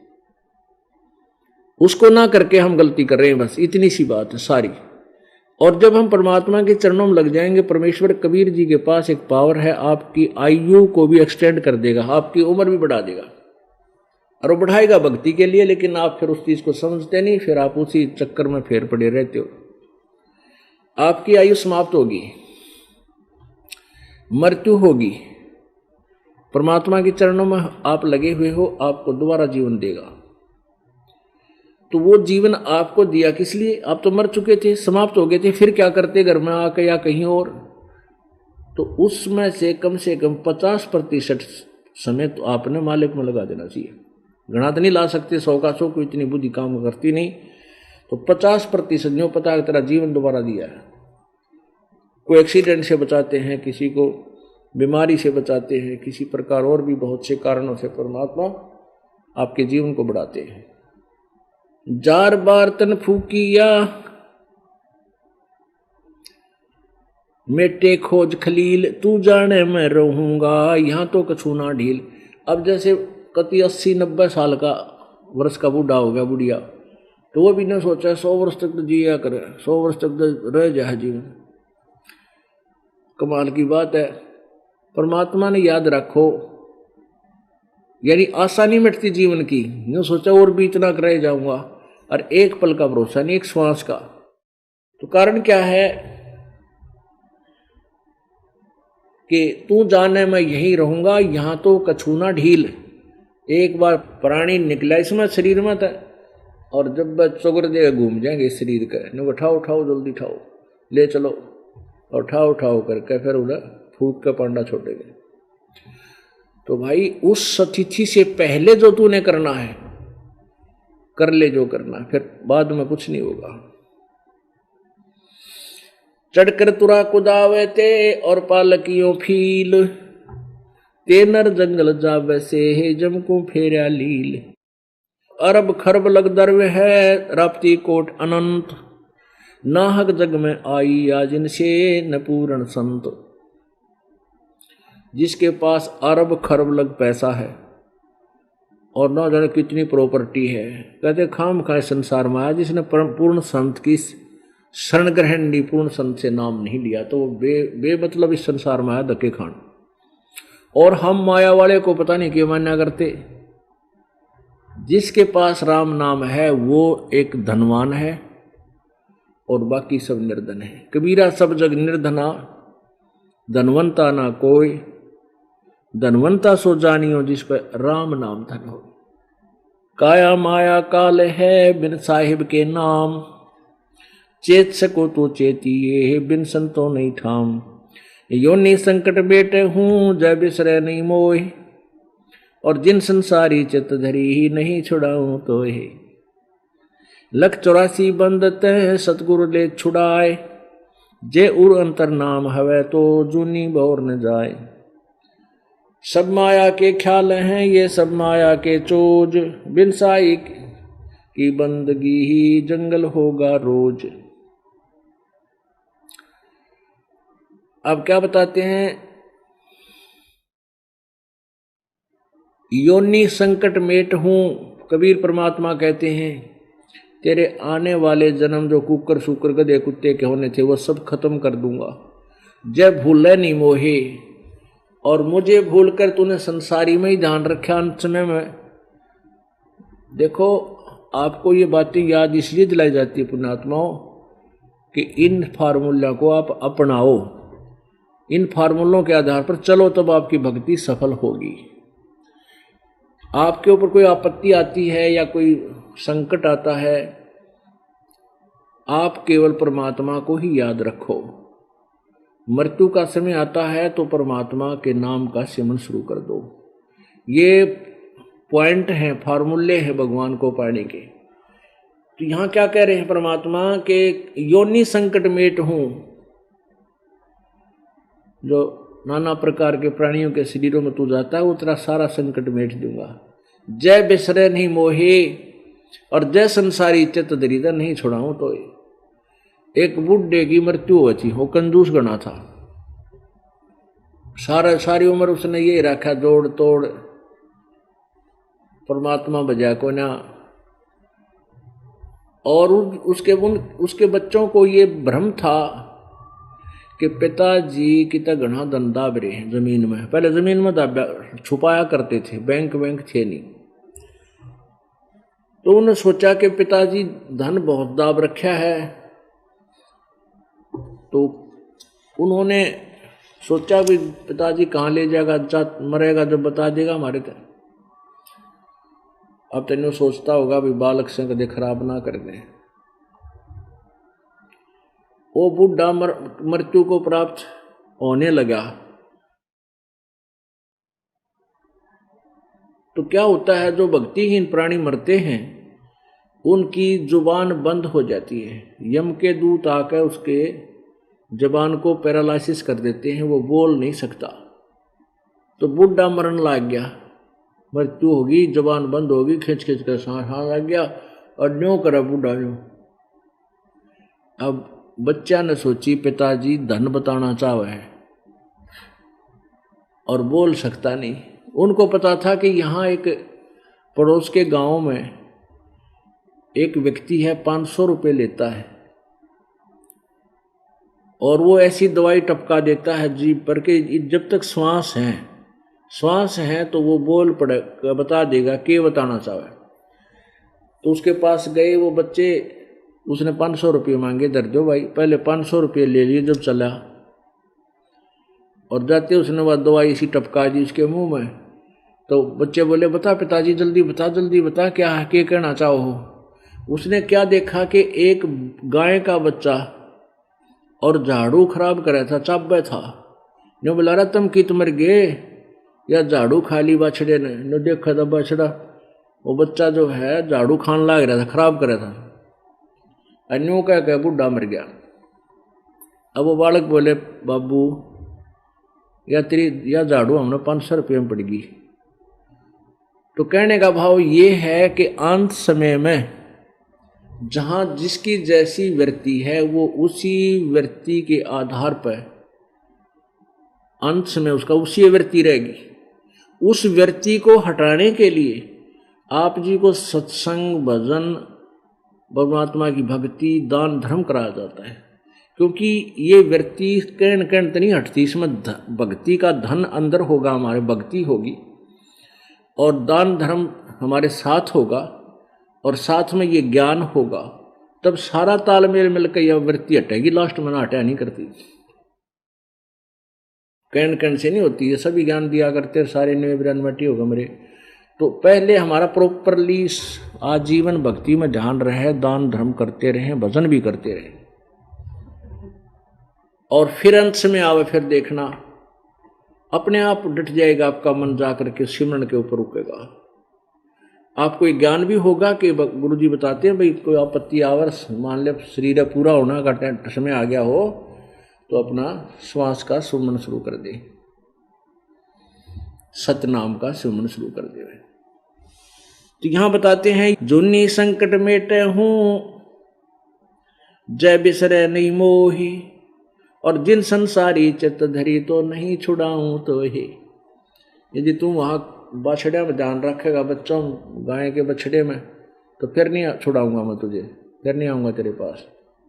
जूनी संकट मेटे हूं देहूं निश्चल बास, और अंतर में रखूंगा हजम की नहीं त्रास। परमात्मा कहते हैं कि जब तू मेरी शरण में रहेगा तो जब तू शरीर छोड़ कर जाएगा तो जैसे बंदरिया अपने बच्चे को छीने से लगा कर रखती है, उसके ऊपर कोई आपत्ति नहीं आने देती, ना वर्षा की ना धूप की। कहते न्यू रखूंगा तेरे को यम के रास्ते में, यम के दूतों की तेरे को त्रास नहीं होने दूंगा, तेरे ऊपर कोई आपत्ति नहीं आने दूंगा। जो जन हमारी शरण है जाका हूं मैं दास, और भक्ति अनाहद बंदगी अंतलोक प्रकाश। जो जन हमारी शरण है ताका हूं मैं दास, गैल गैल लाग्या फेरू हूं जब लग धरण आकाश। इस माटी के महल में मगन भया क्यों मूड, कर साहेब की बंदगी ही उस साईं को ढूंढ। उस साईं को, तत्ब्रह्म को। गीता जी अध्याय नंबर 15 के श्लोक नंबर 1 में अर्जुन ने पूछा कि भगवान जो आपने अध्याय नंबर 7 के श्लोक 29 में 29 में तत्ब्रह्म का जिक्र किया है, तो वो किम तत्ब्रह्म, वो तत्ब्रह्म क्या है? 8वें अध्याय के 3 श्लोक में गीता ज्ञानदाता कहता है वो तो परम अक्षर ब्रह्म है। और उसी के विषय में कहा है कि 18वें अध्याय के 62वें श्लोक में कि अर्जुन तू सर्वभाव से उस परमेश्वर यानी तत्ब्रह्म की शरण में जा, उसकी कृपा से ही तू परम शांति और शाश्वत स्थान यानी शाश्वतम स्थानम यानी सनातन परम धाम को प्राप्त होगा, सतलोक को प्राप्त होगा, तेरा फिर जन्म मृत्यु नहीं होगा। तो यहाँ परमात्मा गरीबदास जी कह रहे हैं, अपने भगवान के बारे में बता रहे हैं, इस माटी के मैल में मगन भया क्यों मूड, कर साहेब की बंदगी, भगवान की भक्ति कर और उस साईं को ढूंढ, तत्ब्रह्म को, परम अक्षर ब्रह्म को ढूंढ, उसके नाम देने वाले संत की खोज कर। नंगा आया जगत में नंगा ही तू जाए, बीच में ख्वाबी ख्याल है मन माया भर माए। माँ के पेट से आज तू नी वस्त्र आया और तेरा अंतिम संस्कार, अंतिम यात्रा होगी जब भी नी वस्त्र जाएगा। सतपुरुष समृत कला बैठा सह शरीरम, दास करीब की बंदगी ही सुन पुरुष कबीरम। अब ये जो मन है ये काल है, ज्योति निरंजन है। ये आत्मा के साथ इस काल ने एक और ऐड कर दिया और ये मन हमें भ्रमित रखता है। यहाँ ये हमारा मालिक हो गया। सतलोक से जब हम यहाँ आए तो ये काल ने इस मन यानी अपना ही ये रूप है काल का, तो इसने हमें, इस काल ने हमारे आत्मा को इस मन के अधीन कर दिया। अब यो मन जो है सारे उल्टे काम करा हुआ है, बीड़ी शराब मांस तम्बाकू के आइटम बना लिए बकवाद करने के। परमात्मा की भक्ति जो शास्त्र अनुकूल है उसको नहीं करेगा। अब देख लो आप कितनी भक्ति करते हो, सिंपल नाम जपना है, इसने ना जपन दे, वहां गाह करके जपना पड़े। और वैसे पेट पलनियां चल पड़ो, 10-10 5-5 दिन 3-3 दिन पैदल चल पड़ेगा और पेट पलनिया नो पेट कितना उल्टे काम करा लो कर लेगा यो मन। लेकिन जिससे इसका मोक्ष होता है आत्मा का, यो मन नहीं करने देता। ये तो परमात्मा कबीर जी की कृपा होगी तभी आप भक्ति भी कर सकोगे, इसके चरणों में पड़े रहोगे तभी आपकी भक्ति कराओगा। इस मन को रोकेगा, इसको धमकावा डराओगा किसी तरह से। अब जैसे आप एक बार कुछ सोचते हैं बुरा फिर भला सोचते हो, इसमें 2 मन काम करते हैं। एक तो खाकी मन यो काल है, नूरी मन परमात्मा का अंश है। तो परमात्मा जो अभेद रूप में जीवात्मा के साथ रहता है वो नूरी मन कहलाता है। वो परमात्मा साथ साथ में जो भक्ति करते हैं उनके साथ उस नूरी मन का हुक्म फिर प्रारंभ हो जाता है। तो ये आत्मा जब पछताती है कि भगवान मैं तो बहुत बुरी तरह फंसा दी, इस काल के हाथ में फंस गई, इस मन के बांध दी, मन के चक्कर में फंस गई, मेरी रक्षा करो। तो क्या बताते हैं, मत दे दी है बालम बैरेनु, मत दे दी है बालम बैरेनु, मत दे दी है बालम बैरेनु, मत दे दी है बालम बैरेनु। संसारी दी गल्ला चिन्ह न बूझे शब्द जो गहरेनु, संसारी दी गल्ला चिन्ह न बूझे शब्द जो गहरेनु। ये मुर्दों से ती प्रीत लगावना जाने सतगुरु मेरेनु, मत दे दी है बालम बैरेनु, मत दे दी है बालम बैरेनु। श्वेत छतर सिर मुकुट विराजे देखत ना उस चेहरेनु, श्वेत छतर सिर मुकुट विराजे देखत ना उस चेहरेनु।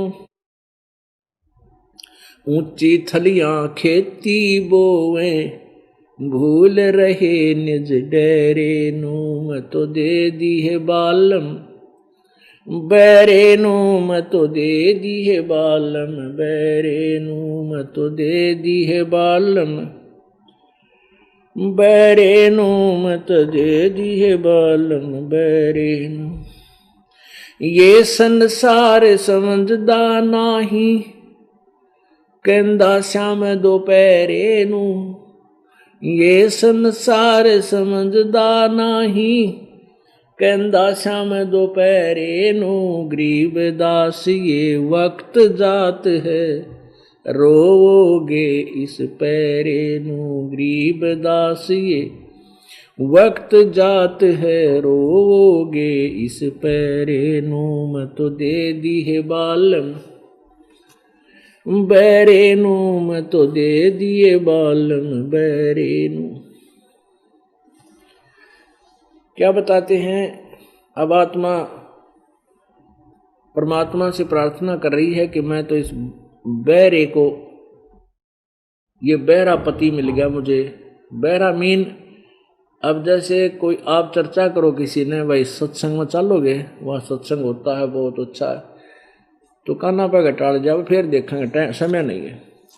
और इतने में कोई दूर खड़े दो बातें कर रहे हो, भाई वहाँ कंपटीशन होगा या सर्कस आ रहा है, तो जब वह कान खड़े कर लेगा वो सत्संग में आना का नहीं करा था जो, और कहाँ से आ रहा आया है, क्या समय है, कब कहाँ है, पूरा एड्रेस नोट कर लेगा और दिन में धंधा करेगा, रात ने वहाँ धक्के खान जाओगा।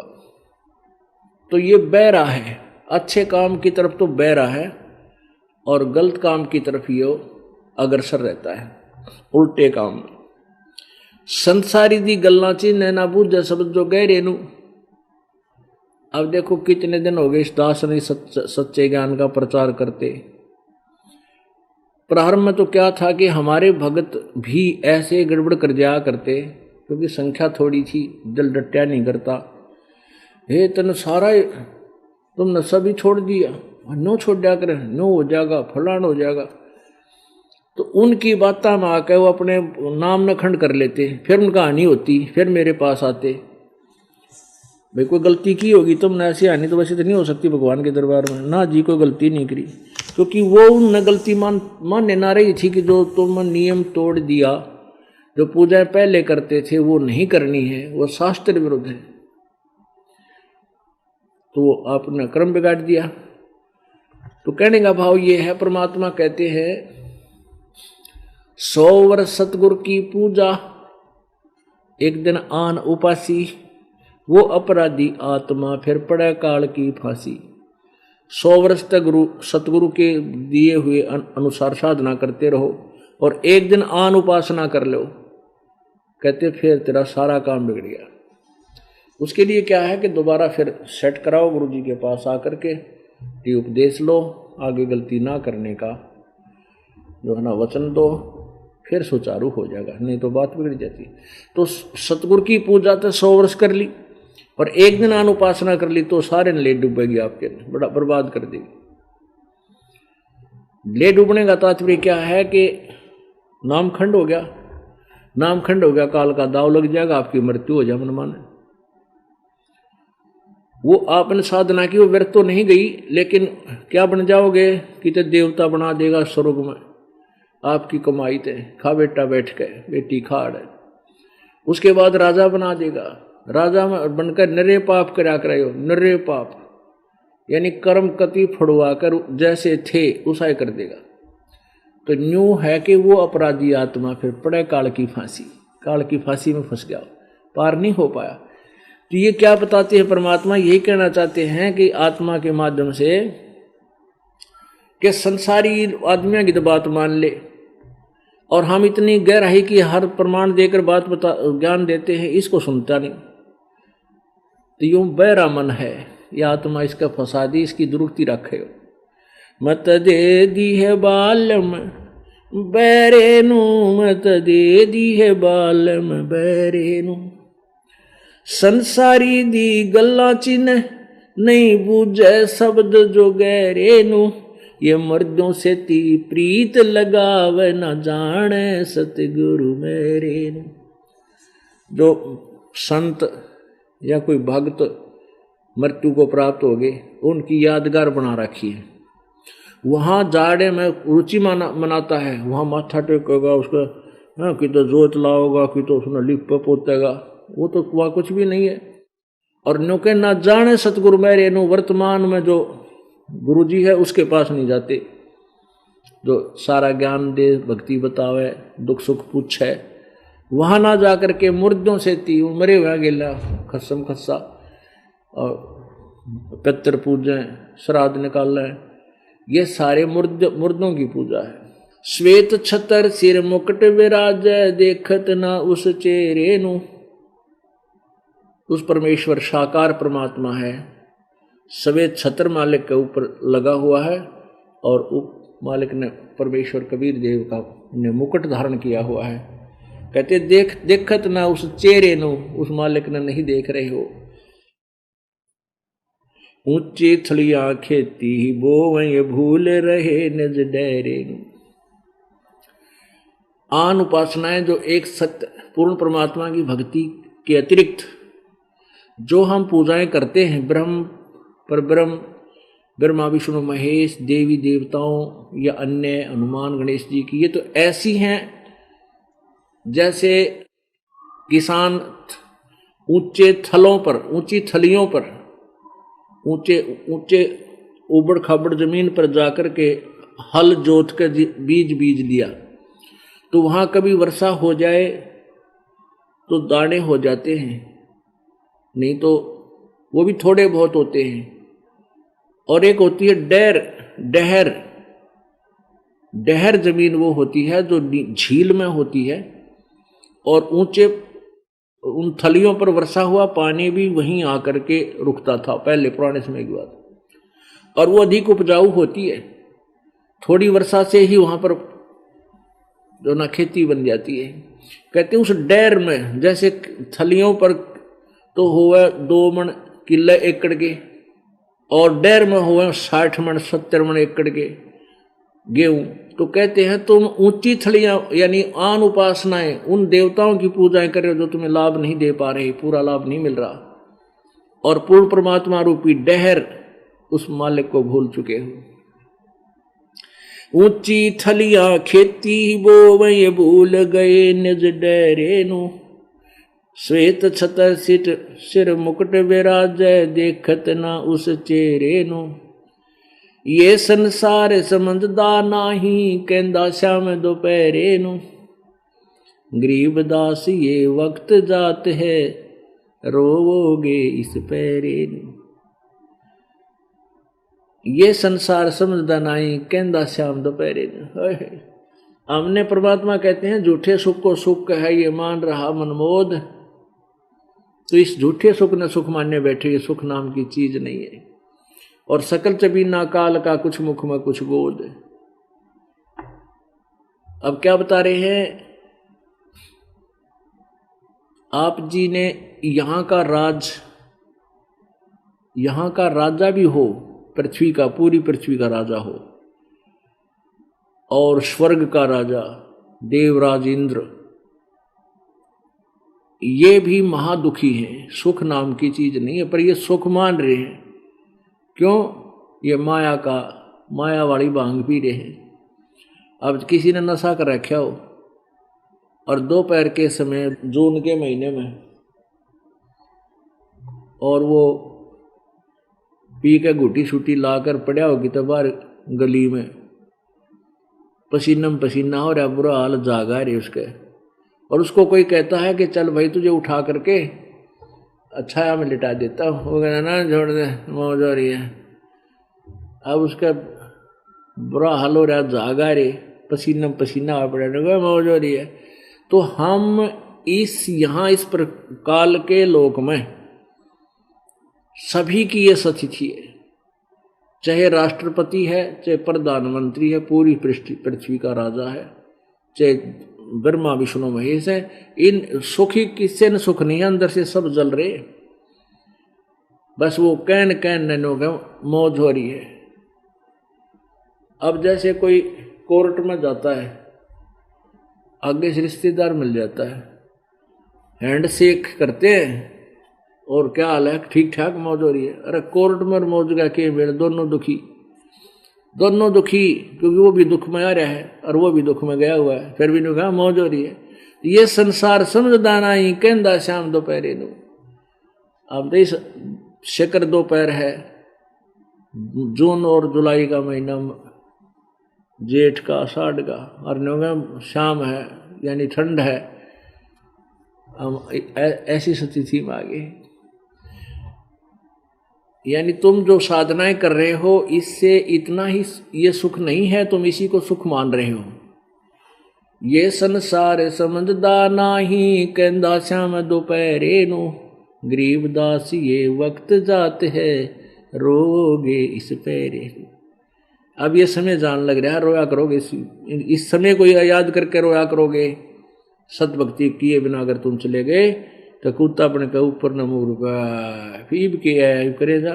अब समय था जब तक ने सुना नहीं, बकवाद करेगा, अपनी चतुरता दिखाता रहा। अच्छे दिन पाछे गए गुरु से किया ना हेत, अब पछतावा के करे भाई चढ़िया चुगी खेत। बोलो सतगुरुदेव।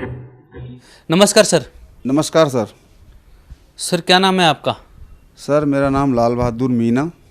सर आप कहाँ से आए हैं? सर मैं शाजापुर ज़िले के गांव हिराना से आया हूं और मध्य प्रदेश पुलिस में जिला पुलिस बल भोपाल में सेवारत था। सर संत रामपाल जी महाराज जी से आपने नाम दीक्षा कब ली?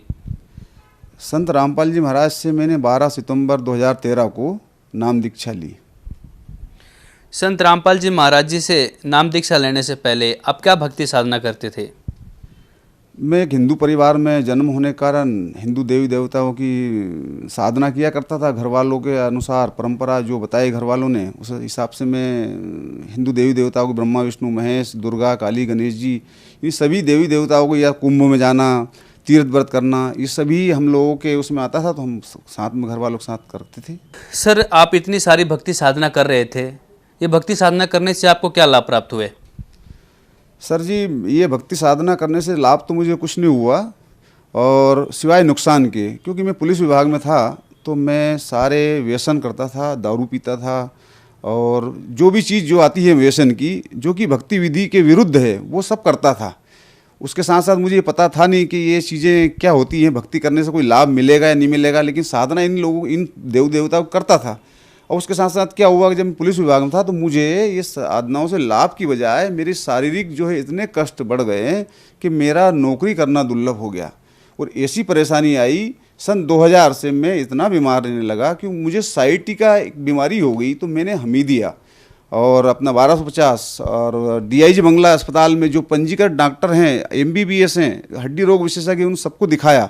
लगातार कंटिन्यू मेरी साइटिका एक तरफ हुई बीमारी, उसके बाद मेरे को दोनों तरफ पकड़ लिया, दोनों तरफ साइटिका हो गई। ऐसे धीरे धीरे करते मुझे 12 साल यानी 2008 से मैंने बिस्तर पकड़ लिया।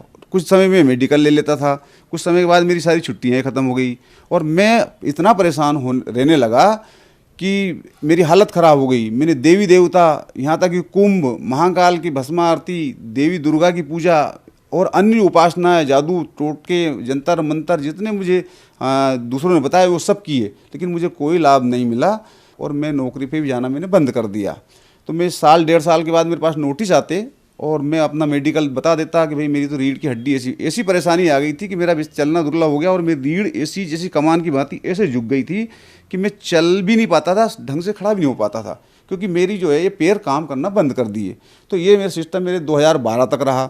मैंने सोचा अब अंतिम समय आ चुका है, अब मुझे मरना है, अब तो मैं बच नहीं सकता। क्यों कि इन देवी देवताओं की भक्ति करने से मुझे कोई लाभ नहीं हुआ। सत्संग भी सुनता है इनको तो यही कहते थे कि पाप कर्म जो है भोगने पड़ते हैं। तो इसलिए फिर मैंने ज़्यादा और नशा करना शुरू कर दिया। तो मैं बिस्तर पर पड़े पड़े दारू पीता और भांग भी खाता था। जब कभी आया उज्जैन चला गया, महाकाल की भस्म आरती देख ली, लेकिन मुझे शांति कहीं नहीं मिली। 2012 तक मेरी हालत ख़राब है, बच्चे परेशान हुए, पूरी फैमिली मेरी परेशान थी कि कैसे भी मैं बचूं या मरूं, लेकिन मर जाऊं तो कम से कम घर वालों को पिंड छूटे। लेकिन मेरी मौत भी नहीं आ रही थी मुझे, मैं परेशान हो गया। आत्महत्या करने का कई बार मैंने विचार किया कि मैं आत्महत्या कर लूँ, लेकिन आत्महत्या भी नहीं हो पाई मेरे से।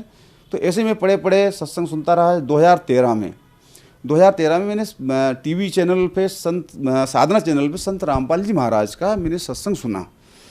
उनने बताया कि भाई शास्त्र विरुद्ध अगर साधना करोगे तो उससे पाप मुक्त नहीं होते हैं, पाप मुक्त नहीं हो पाओगे, और शास्त्र के अनुसार सद्गुरु जो भक्ति बताता है उस अनुसार करोगे तो तुम्हारे पाप मुक्त हो जाएंगे और तुम जीवन में सुखी हो सकते हो। तो मैंने सोचा भाई क्यों ना संत जी के कुछ दिन प्रवचन देखें। तो ऐसे मैंने 2-4 दिन प्रवचन देखे। उसके बाद एक पट्टी चलती है, उसमें निःशुल्क ज्ञान गंगा मंगाने का एक ऑप्शन होता है। तो मैंने पड़े पड़े बिस्तर में, चल तो पाता नहीं था मैं, तो मैंने वो SMS कर दिया। तो एक दिन तो मेरे से SMS ही नहीं हुआ, क्योंकि मेरे हाथ पैर कांपते थे। तो एक दिन तो पूरा मैं पता लिख नहीं पाया। दूसरे दिन मैंने SMS किया। 7-8 दिन में मेरे पास ज्ञान गंगा पुस्तक बाई पोस्ट आई। और जैसे ही मैंने उसको पढ़ा तो मुझे पूर्ण रूप से विश्वास हो गया कि हाँ, अब मुझे मेरे दुखों का अंत करने वाला कोई सद्गुरु है, संत रामपाल जी महाराज हैं। वो शायद मेरा दुखों का अंत वहाँ से हो सकता है, तो क्यों ना मैं जाऊँ। और मैं बरवाला गया, मैंने संत रामपाल जी महाराज जी से नाम दीक्षा ली। जब हम संत रामपाल जी के शिष्यों से मिलते हैं, उनके अनुभव सुनते हैं, तो उन्हें कोई ना कोई शारीरिक, मानसिक या आर्थिक लाभ अवश्य होते हैं। तो आप भी संत रामपाल जी महाराज जी से जुड़े और संत रामपाल जी महाराज जी से दीक्षा लेने के बाद आपके क्या अनुभव रहे सर? देखो, संत रामपाल जी महाराज से जुड़ने के बाद अनुभव की कोई कमी नहीं, चमत्कारों की भी कोई कमी नहीं। सबसे पहली बात तो ये है कि आज मैं आपके सामने खड़ा हूँ, जो कि पूरा झुक के चलता था। पूरी रीढ़ बेकार हो चुकी थी, जिसका अमेरिका में भी कोई इलाज नहीं। मैंने पुलिस विभाग में सारे मेडिकल डॉक्यूमेंट्स लगा चुका था। सारे अधिकारी ऑफिसर्स जानते थे कि इसका बचना मुश्किल है, और कईयों लोगों को तो अभी पता होगा कि शायद ये मर गया होगा। सारे डॉक्यूमेंट लगे हैं। अब ऐसी बीमारी जो कि अमेरिका जिसका इलाज नहीं कर सकता, लेकिन संत रामपाल जी महाराज से जब मैंने नाम उपदेश लिया और पूर्ण परमात्मा की, संत रामपाल जी महाराज ने मुझे भक्ति बताई शास्त्रों के अनुसार, गीता, बाइबिल, कुरान, सारे शास्त्रों के अनुसार, चारों वेदों के अनुसार जब उनने भक्ति बताई, उस भक्ति से मुझे इतना लाभ हुआ कि मेरा शरीर स्वस्थ हो गया, सारे नशे छूट गए। बीड़ी, भांग, गांजा, शराब, अफीम, चरस, यानी कि मेरे रिश्तेदार या मेरे घर वाले जो परेशान थे, इतने सुखी हैं आज कि मैं बता नहीं सकता आपको कि मेरे बच्चे कितने सुखी हैं। और उसके बाद मेरे पर कर्ज भी हो गया। दारू पीने वाले आदमी पर कर्ज हो ही जाता है, लेकिन मेरे सारे कर्ज भी सारा माफ़ हो गया परमात्मा की दया से। किसी का कोई देना लेना नहीं है, और पूरा परिवार इतना सुखी है कि शायद यहाँ का दूसरा कोई व्यक्ति सुखी नहीं हो सकता। बिना संत रामपाल जी महाराज की कृपा के मैं कभी सुखी हो ही नहीं सकता था, क्योंकि मैं तो मरणासन स्थिति में पहुँचा था। दूसरा लाभ मुझे ये हुआ, चमत्कार ही समझो परमात्मा का, जो संत रामपाल जी महाराज के माध्यम से मैं जुड़ा रहा। तो मैं हिसार पेशी पे गया था। तो मैं जैसे पेशी से आया, दूसरे दिन मैं अपने बच्चों की पुस्तकें लेने सुजालपुर मंडी है, वहाँ मैं पुस्तक लेने चला गया।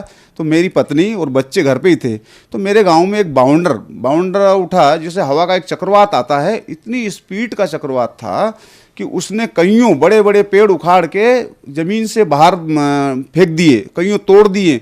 और वो मेरे घर से 20 फीट दूरी से आके वो बाउंडर ऐसा फटा कि पीछे वाले भी झाड़ तोड़ दिए। मेरे भाई का मकान, आगे भी मेरे भाई का मकान था, उनकी छतें उड़ा के 1.5 किलोमीटर दूर ले गया।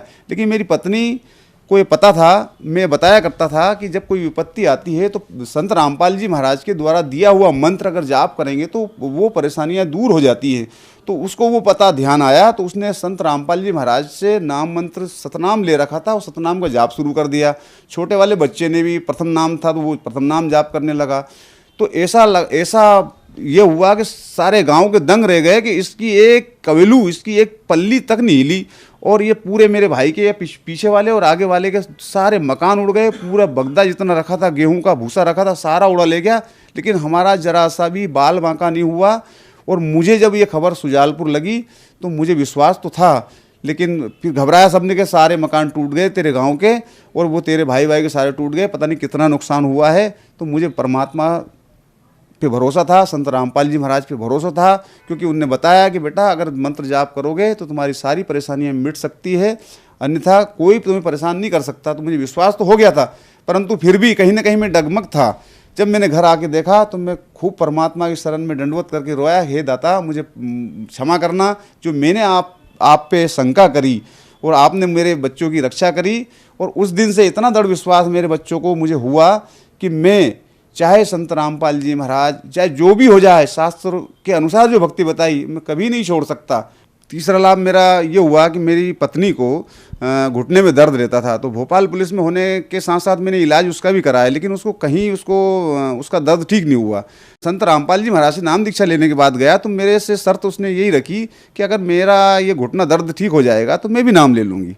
तो मैंने कहा ये तो छोटी सी चीज़ें हैं, ठीक है भाई, तो अगर मान लो ऐसा है इससे दुख के कारण नहीं जाए तो चलो ठीक है, तुम दुख के कारण सही। तो कुछ समय सत्संग सुना और उसने भी नाम, मेरे से 2 महीने बाद उसने नाम ले लिया। तो 1-1.5 महीने तक भक्ति करने के बाद उसका जो है घुटने का दर्द ठीक हो गया।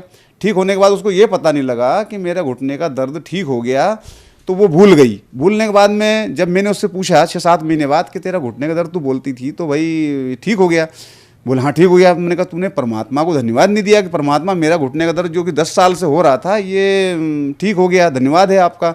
तो मैंने कहा ऐसा नहीं करना चाहिए, परमात्मा को याद करके बताना चाहिए। और उसी दिन शाम को दर्द होने लगा। तो दूसरे दिन दिन भर इतना दर्द हुआ कि वो खाना बनाने में असमर्थता जाहिर करी और रोने लगी। तो मैंने कहा भाई परमात्मा संत रामपाल जी महाराज के सामने दंडवत प्रणाम करो, वो पता लगाएगा आपको कि वो ठीक वो कर सकते हैं। तो उसने दंडवत प्रणाम किया। दूसरे दिन दिन भर रहा, रात को उसको गायब ऐसा दर्द हुआ जो आज तक कोई दर्द नहीं होता। चौथी घटना ये हुई कि मेरा बच्चा, अभी मेरी भतीजे की बच्ची की शादी थी, वो ट्रैक्टर से ट्राली से नीचे गिर गया और उसका हाथ टूट गया, मतलब पूरा ऐसा लटक गया हाथ।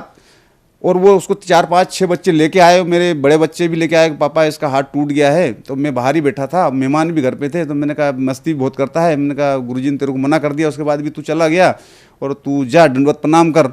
संत रामपाल जी महाराज के सामने दंडवत प्रणाम किया, जहाँ हमारा एक पूजा स्थल है। वहाँ दंडवत प्रणाम करने के बाद जैसे ही वो बाहर आया तो परमात्मा की ऐसी दया हुई कि उसका हाथ पूरा सही तरीके से पाया और वो खेलने गया। तो कुछ लोग ताज्जुब कर गए। तो मेरे से पूछा कि इसका इतनी जल्दी हाथ कैसे ठीक हुआ। तो मैंने कहा संत रामपाल जी महाराज के अनुयायी हैं हम, उनके भगत हैं, उनकी भक्ति अनुसार बताए भक्ति हम करते हैं, तो हमें कोई भी दुख व्याप्त नहीं हो सकता और हम दुखी नहीं हो सकते। और ना आज तक पूरे जब से मैं संत रामपाल जी महाराज की शरण में अब पूरा परिवार जुड़ा हुआ है, न हमें बुखार तक भी नहीं आता। अगर कभी आ भी जाता है तो 2 रुपये की या 1 रुपये की गोली से ही पूरा हमारा बुखार या हमारी बीमारियां ठीक हो जाती हैं। और हम इतने सुखी हैं, आसपास के ताज्जुब करते हैं कि ये सारे इतने सुखी हैं, लेकिन उनको क्या मालूम कि ये संत रामपाल जी महाराज पूर्ण परमात्मा स्वरूप हैं। ये शास्त्र विधि के अनुसार पूरी भक्ति बता रहे हैं, प्रमाण दे दे के बताते हैं, वो हम भक्ति कर रहे हैं। सर, उज्जैन को एक धर्म नगरी के नाम से जाना जाता है। यहाँ पर कुंभ के मेले लगते हैं, दूर दूर से श्रद्धालु आते हैं, अपने मोक्ष प्राप्ति के लिए आते हैं। सर, आप भी महाकाल की आरती देखने जाते थे, आप भी वहाँ कुंभ के मेले में जाते थे। जो लोग आज भी जा रहे हैं, आप उन्हें क्या कहना चाहेंगे? मैं उज्जैन महाकाल की नगरी में आता था और भस्म आरती में 2 बजे रात को स्नान करके खड़ा हो जाता था, लेकिन मुझे मेरी बीमारी में कोई लाभ नहीं हुआ। मेरी रीढ़ की हड्डी इतनी बेकार हो चुकी थी कि कोई मुझे किसी ना तो महाकाल ने कुछ सहयोग करा, और मैं आप लोगों से एक ही निवेदन करता हूँ कि आप लोगों को भी कोई लाभ होने वाला नहीं है। आप सत्संग सुने, संत रामपाल जी महाराज की शरण ग्रहण करें, उससे आपको लाभ हो सकता है। सर, जो श्रद्धालु आपको देख रहे हैं, आप उन्हें क्या संदेश देना चाहेंगे? खासकर आप मध्य प्रदेश से हैं, तो आप अपने प्रदेशवासियों को क्या कहना चाहेंगे? मैं अपने प्रदेशवासी से यही निवेदन करूंगा कि अगर आपको मोक्ष चाहिए, सुखी जीवन जीना है, तो आपको शास्त्र अनुसार भक्ति करना पड़ेगी। और शास्त्र अनुसार भक्ति सिर्फ इस विश्व में संत रामपाल जी महाराज के अलावा प्रमाणित कोई नहीं बता रहा है। सब मनमुखी आचरण करते हैं। संत रामपाल जी महाराज विश्व में ऐसे संत हैं जो कि शास्त्रों के आधार पर प्रमाणित करके भक्ति बताते हैं, और जीव उससे सुखी हो सकता है, अन्यथा कहीं नहीं हो सकता। और उन लोगों से, सभी भाइयों से मेरी प्रार्थना, भाइयों बहनों से, कि वो संत रामपाल जी महाराज से नाम दीक्षा लें और अपना मोक्ष करवाएं। सर, संत रामपाल जी महाराज जी से नाम दीक्षा कैसे ले सकते हैं? कईयों टीवी चैनल पे संत रामपाल जी महाराज के सत्संग आते हैं, उस पर एक पट्टी चलती है, उस पर सतलोक आश्रम के नंबर लिखे होते हैं। उन नंबरों पे फ़ोन लगाकर आप नामदान केंद्र की जानकारी ले सकते हैं और नाम दीक्षा ले सकते हो। बहुत बहुत धन्यवाद सर। सत साहिब। बोलो सतगुरुदेव की जय हो।